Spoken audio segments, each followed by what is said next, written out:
In progress.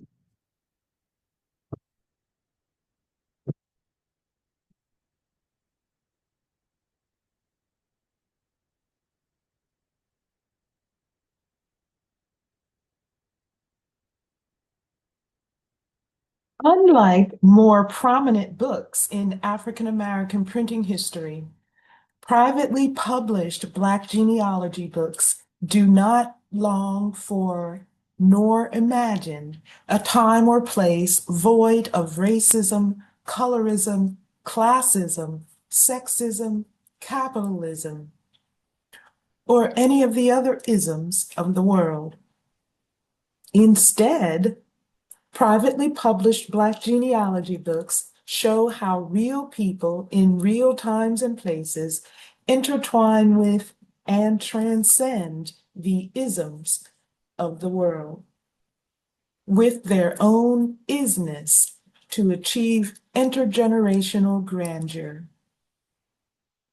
Hello, I'm Pamela E. Foster, Research Director and Curator at the HBCUHeritageHome.com Black Genealogy Book Archive. And I'll spend about 20 minutes sharing with you how publishing Ancestral Home is the legacy of privately printed Black genealogies.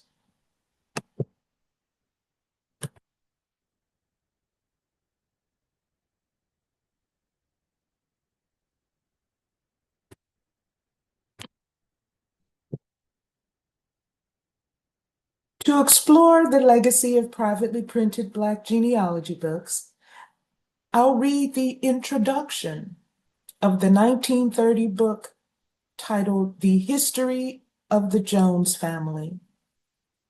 This book is widely regarded as the first core African American genealogy and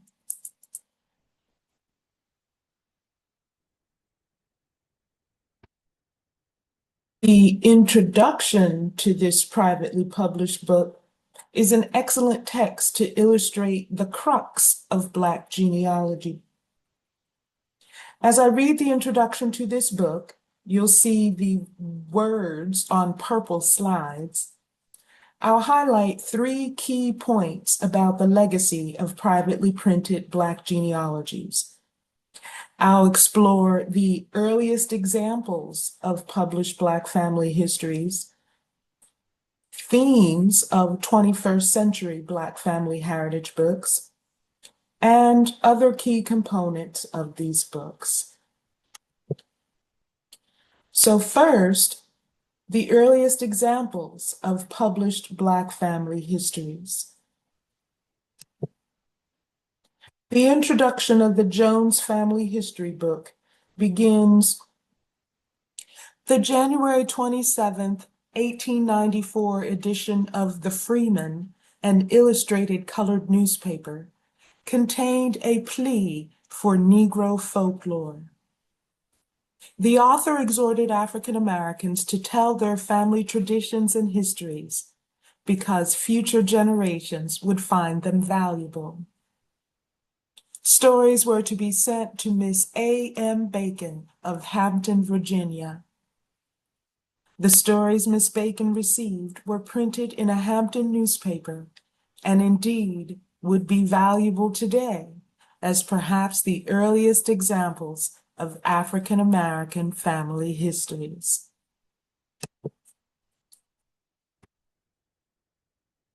Other work in the 1800s that paved the way for today's Black genealogies came in the form of a fictionalized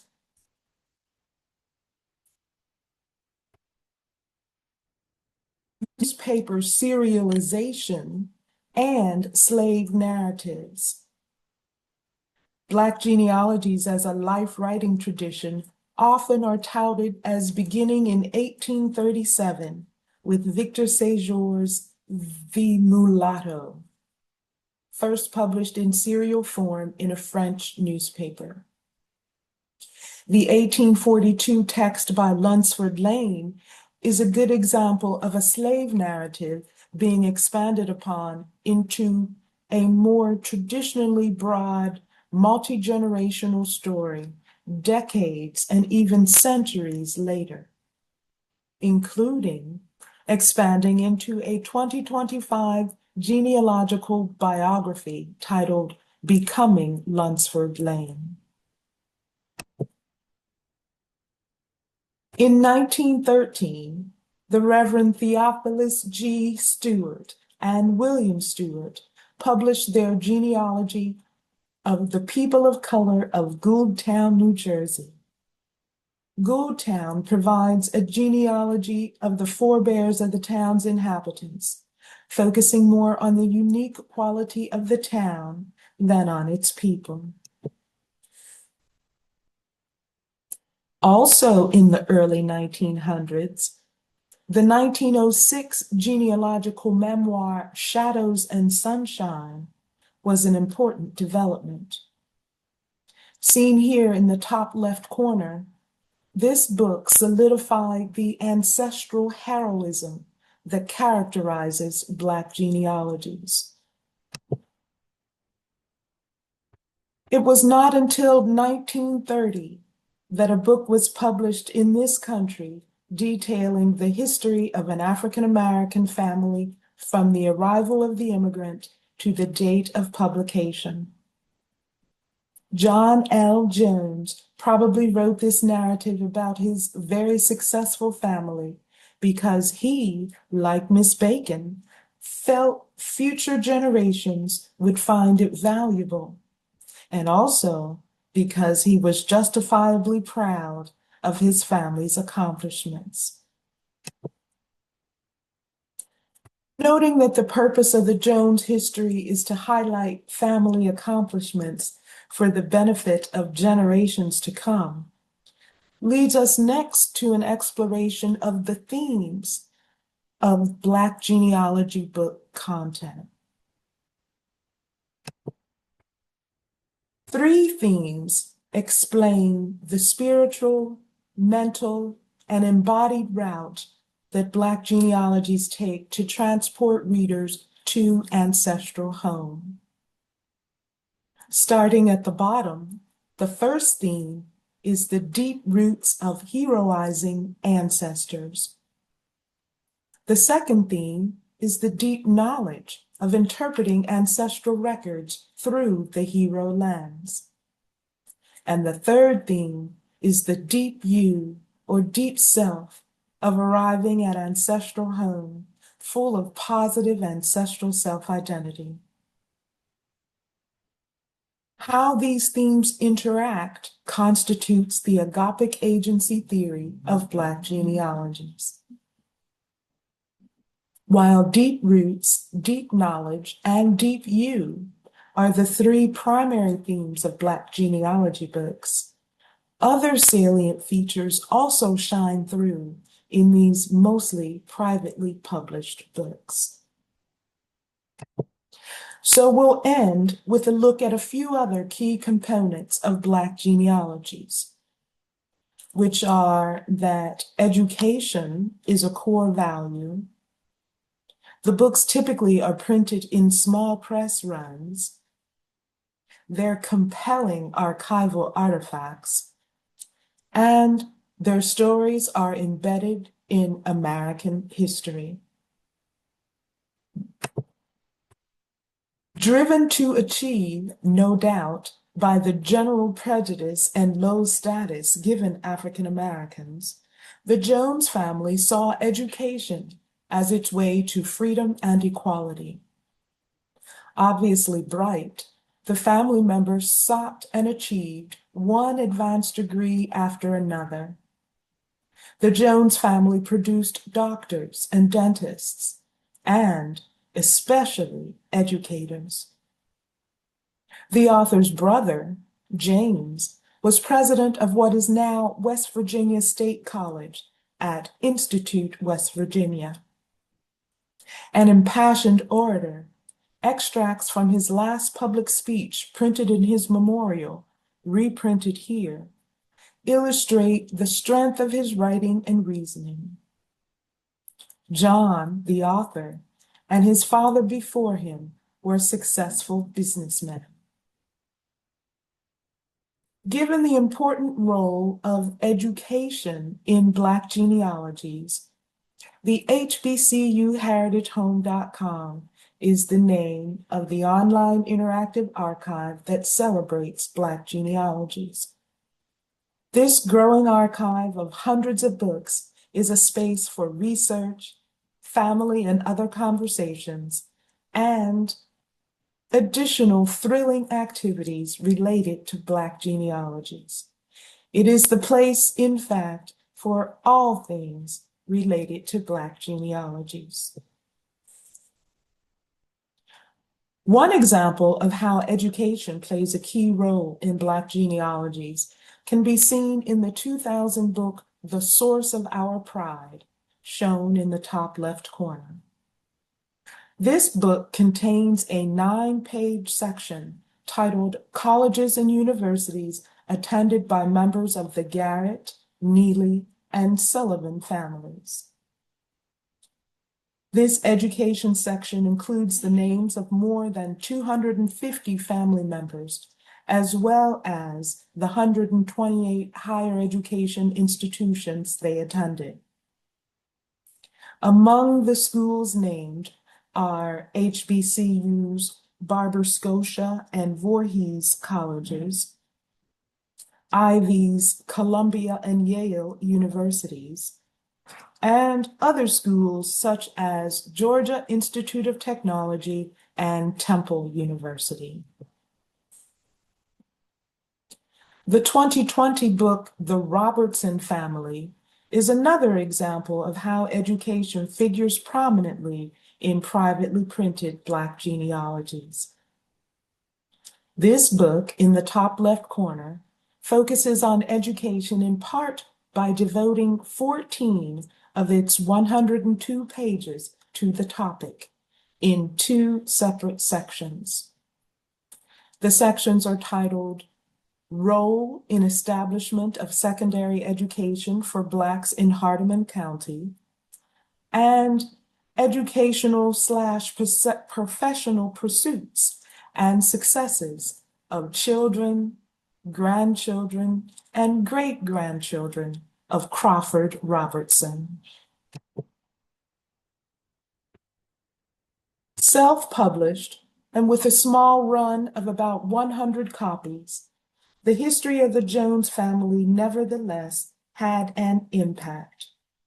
It was extensively cited by E. Franklin Frazier in his influential The Free Negro Family, a study of family origins before the Civil War.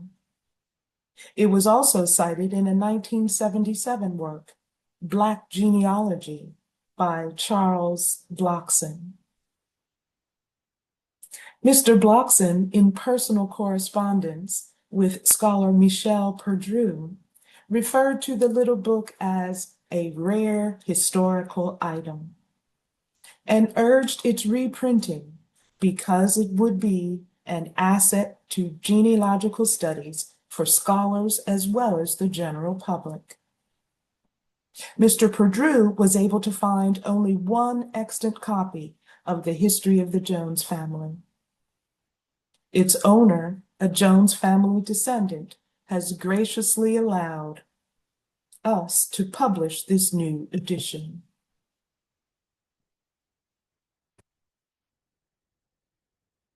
With the small press run of about 100 copies, perhaps one for each extended family member, and academic and commercial cataloging numbers and subject terms that are too broad to permit efficient detection, privately printed Black genealogies are indeed difficult to find archival artifacts.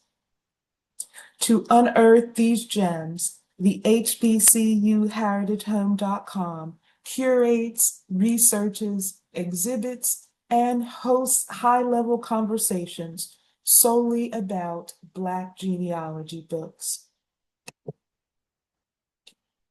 The history of the Jones family recounts from oral history, family tradition, The story of 6 generations of a free Black family in America.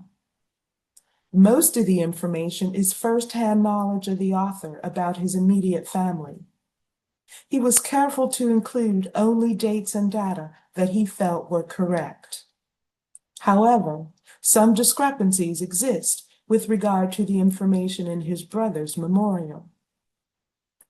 Generally, however, the supporting evidence Mr. Perdue has found corroborates John L. Jones's narrative. Jones's narration places his family squarely in the history of their time. Before the Civil War, the author's father, Joseph Jones, was a conductor on the Underground Railroad in Gallipolis, Ohio, on the Ohio River across from what was then the slave state of Virginia. Jones's account, undoubtedly from stories told by his parents, is a valuable addition to the literature on the railroad. His story of the war period itself offers an African American's perspective of events.